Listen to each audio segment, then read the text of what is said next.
ही बघा मस्त पावसात अशी गरमागरम शेवभाजी, झणझणीत अशी खानदेशी ती पण शेवभाजी मस्त, सोबत बाजरीची भाकरी, कांदा, लिंबू पण आहे.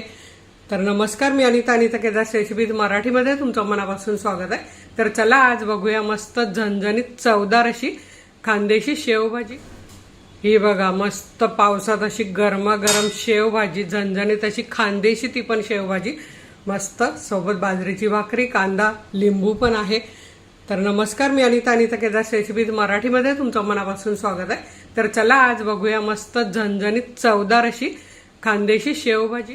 आता इथे आपण मसाला बनवण्यासाठी कढई तापत ठेवलेली लोखंडाची कढई आहे. त्यात आपण हे 3 चमचे सुकं खोबरं परतून घेऊया. थोडंसं सोनेरी रंग आल्यावर आपण त्यात तीळ आणि खसखस घालणार आहोत. आता इथे खोबऱ्याचा रंग बघा थोडासा बदललाय. आता आपण यात छोटा चमचा खसखस आणि यातली 1 चमचा तीळ घालणार आहोत आणि छान भाजून घेणार आहोत. बिना तेलाचंच भाजायचं आहे, म्हणजे खोबऱ्याचं तिळाचं छान तेल सुटतं.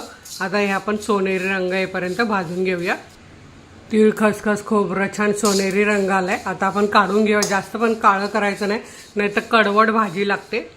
आता आपण कढईत भाजीला पण जे तेल लागणार ते घालून घ्यायचं आणि त्यात हे कांदे छान तळून घ्यायचे, म्हणजे कांदा छान सोनेरी रंग येतो, कुरकुरीत, आणि आपली भाजी छान होते. तर आता हा 1, 2 ते 3 मिनटं छान तळून घेऊया. कांदा तळेपर्यंत खोबरं, खसखस, तीळ बारीक करून घेऊया. इथे तुम्ही कांदा बघू शकता, छान आपला सोनेरी रंग आलाय.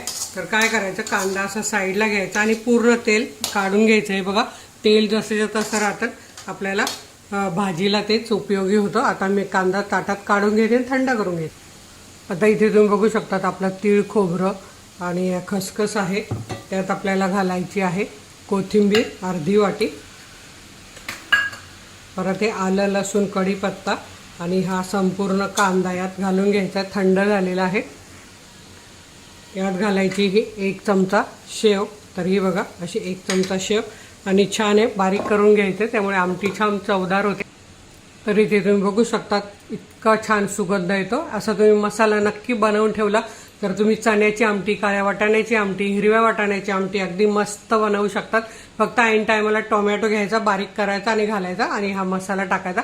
खूप छान भाजी होते. आता इथे आपलं बघा तेल ते गरम करायला ठेवलं आहे. मसाला वाटेपर्यंत थंड झालेलं. आता आपण भाजीला फोडणी देऊया. तर तुम्हाला जर टोमॅटो वापरायचा असेल तर तुम्ही यावेळी 1 टोमॅटो बारीक करून तेलात परतून घ्या. पण ह्या भाजीला मी टोमॅटो घालत नाही, वरून लिंबू घेतलं की भाजीची चव छान लागते आणि मस्त झणझणीत होते. आणि आता इथे आपण तेलात 2 तेजपान छोटे आहेत ते घालून घेऊया.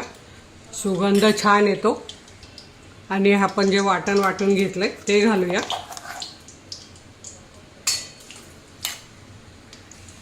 हे आपल्याला तेलात 1 मिनिट परतून घ्यायचं आहे, म्हणजे आलं लसणाचा कच्चेपणा निघून जाईल. तर आता आपण हे 1 मिनिट बारीक गॅसवर परतून घेऊया. खरंच सुगंध या मसाल्याचा अप्रतिम येतोय. आता आपला मसाला छान परतून झालाय. आल्या लसणाचा पण सुगंध येतोय छान. आता आपल्याला घालायचे घरातले सुके मसाले. इथे मी घेतलाय माझा काळा मसाला 2 चमचे, काश्मीरी मिरची पावडर 1 चमचा, अर्धा चमचा बडीशेपची पावडर, 2 चिमूट हिंग आणि 2 चिमूट हळद घेतलेली आहे. आता हा मसाला तुमच्याकडे नसेल तर तुमच्या घरात जो साठवणुकीचा मसाला असेल, खानदेशी मसाला, मालवणी मसाला, कांदा लसूण मसाला जो असेल तो घाला, छान लागतं. आता आपण हे घालून घेऊया आणि अर्धा मिनिट परतून घेऊया सुके मसाले. आता मी इथे धना जिरा पावडर घातलेली आहे, कारण माझ्या मसाल्यात धने भरपूर असतात. तुम्ही काळा मसाला बाय अनिता केदार सर्च करून बघा. आणि इथे बघा मसाल्याचा अप्रतिम सुगंध सुटलाय अगदी सुके मसाले घातला. आता इथे मिक्सरचं भांडं धुवून हे पाणी घालायचं आणि या मसाल्यात परतून घ्यायचं. आणि नंतर आपण गरम पाणी करायला ठेवलेलंच आहे साईडला, ते घालायचं आपल्याला. आता इथे बघा ते आपण मिक्सरच्या भांड्यातलं पाणी घालून छान परतवून घेतलंय. तेल सुटलंय, छानपैकी मसाला शिजलाय. आता आपल्याला घालायचं आहे गरम पाणी. तर थोडीशी आमटी आपल्याला पातळच करायची, कारण शेव घातल्यावरती घट्ट होते.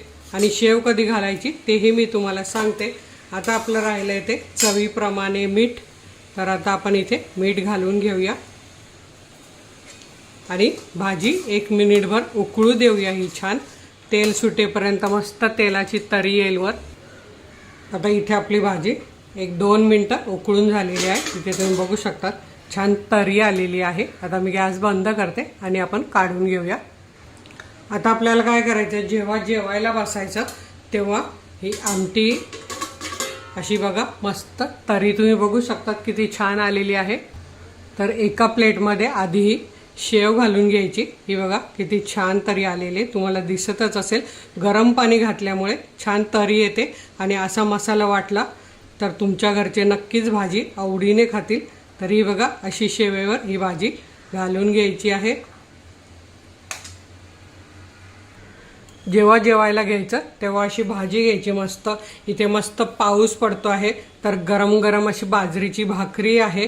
ही बघा सोबत कांदा लिंबू थोडीशी यावर अशी कोथिंबीर घालायची आणि मस्त ह्या भाजीचा आस्वाद घ्यायचा.